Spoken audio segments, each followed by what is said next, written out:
भविष्य के एक शानदार शहर में जहां उड़ने वाली कारें आसमान में दौड़ती थीं और गगनचुंबी इमारतें बादलों को छूती थीं, आरव नाम का एक युवा और प्रतिभाशाली वैज्ञानिक अपनी प्रयोगशाला में एक अद्भुत मशीन पर काम कर रहा था। उसकी प्रयोगशाला ब्लूप्रिंट, औजारों और अजीबोगरीब उपकरणों से भरी हुई थी। आरव की वफादार रोबोट बिल्ली म्याऊ एक मेज पर बैठी अपनी पूंछ हिला रही थी, अपने मालिक को ध्यान से देख रही थी। आरव ने सावधानी से एक चमकदार क्रिस्टल मशीन में लगाया। मशीन गूंजने लगी और रहस्यमयी रोशनी से चमकने लगी। तभी म्याऊ की शरारती जिज्ञासा ने उसे मशीन पर लगे एक बड़े लाल बटन की ओर आकर्षित किया और उसने चंचलता से उसे दबा दिया। अचानक मशीन तेजी से कंपन करने लगी और पूरी प्रयोगशाला तेज रोशनी से भर गई। आरव और म्याऊ हक्के बक्के रह गए। इससे पहले कि वे कुछ समझ पाते, एक घूमता हुआ ऊर्जा का भंवर उन्हें घेर चुका था और वे दोनों चीख पड़े। जब भंवर शांत हुआ तो आरव और म्याऊ ने खुद को एक घने अपरिचित जंगल में पाया। उनकी आधुनिक प्रयोगशाला गायब हो चुकी थी। आरव भ्रमित होकर चारों ओर देखने लगा, जबकि म्याऊ अपनी संवेदनशील नाक से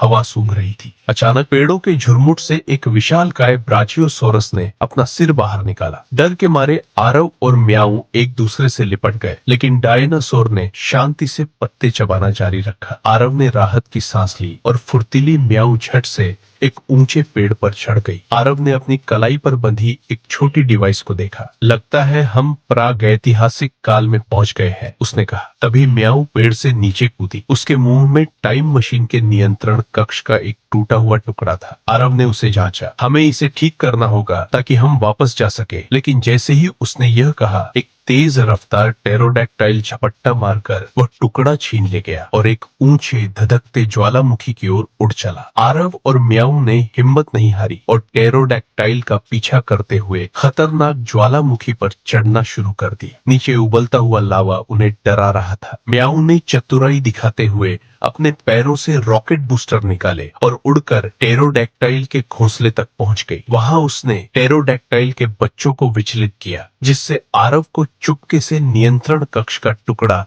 वापस लेने का मौका मिल गया। वे तेजी से ज्वालामुखी से नीचे भागे, जबकि गुस्सैल टेरोडैक्टाइल उनका पीछा कर रहा था। आरव ने टुकड़े को ठीक करने की कोशिश की, लेकिन उसे एक विशेष ऊर्जा स्रोत की आवश्यकता थी। तभी टाइम मशीन का पोर्टल अप्रत्याशित रूप से फिर से खुल गया और उन्हें एक नए युग में खींच लिया। इस बार वे एक मध्य युगीन महल के भव्य आंगन में जा गिरे, जहां झंडे लहरा रहे थे और हथियारबंद शूरवीर गश्त कर रहे थे। शूरवीरों ने तुरंत उन्हें घेर लिया, उन्हें जासूस समझकर। आरव ने उन्हें समझाने की बहुत कोशिश की, जबकि म्याऊ ने एक शूरवीर के कवच पर चढ़कर उसे गुदगुदी करके माहौल को हल्का करने की कोशिश की। महल के राजा प्रकट हुए और वे आरव की भविष्यवादी डिवाइस में गहरी रुचि दिखाने लगे। आरव ने बताया कि उन्हें अपनी गाड़ी टाइम मशीन को ठीक करने के लिए एक शक्तिशाली पत्थर ऊर्जा स्रोत की आवश्यकता है। राजा ने उन्हें बताया कि महल के खजाने में एक जादुई चमकता पत्थर है, लेकिन एक दुष्ट जादूगर ने खजाने पर श्राप लगा दिया है। आरव और म्याऊ ने श्राप को तोड़ने में मदद करने की पेशकश की। वे जादूगर की अंधेरी खो में गए, जो मकड़ी के जालों और अजीबोगरीब औषधि की बोतलों से भरी हुई थी। म्याऊ ने अपनी लेजर आंखों का उपयोग करके रास्ते के जालों को साफ किया। जल्द ही जादूगर प्रकट हुआ। वह डरावना दिखने की कोशिश कर रहा था, लेकिन उसमें कुछ हास्यास्पद भी था। जादूगर ने उन पर मंत्र फेंके, लेकिन आरव ने अपनी डिवाइस से एक ऊर्जा ढाल बनाकर उन्हें रोक दिया। इसी बीच म्याऊ ने कहीं से एक पानी का गुब्बारा निकाला और जादूगर पर फेंक दिए। पानी से भीगकर जादूगर जोर से छींका और उसका मंत्र गड़बड़ा गया, जिससे वह खुद एक छोटे से मेंढक में बदल गया। जादूगर के परास्त होते ही खजाने का दरवाजा खुल गया। अंदर एक चमकदार क्रिस्टल रखा था, बिल्कुल वैसा ही जैसा टाइम मशीन में इस्तेमाल होता था। आरव ने क्रिस्टल ले लिया और राजा ने उनका बहुत आभार व्यक्त किया। आरव ने टूटे हुए नियंत्रण कक्ष में नया क्रिस्टल लगाया और टाइम मशीन का पोर्टल एक बार फिर सक्रिय हो गया। उन्होंने महल को अलविदा कहा और पोर्टल में कूद